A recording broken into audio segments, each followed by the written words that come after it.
You ask Tiger to solve.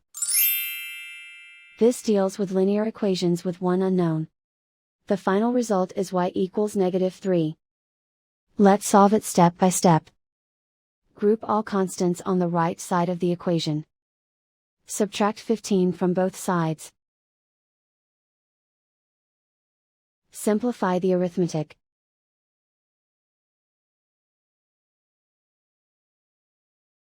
Isolate the y.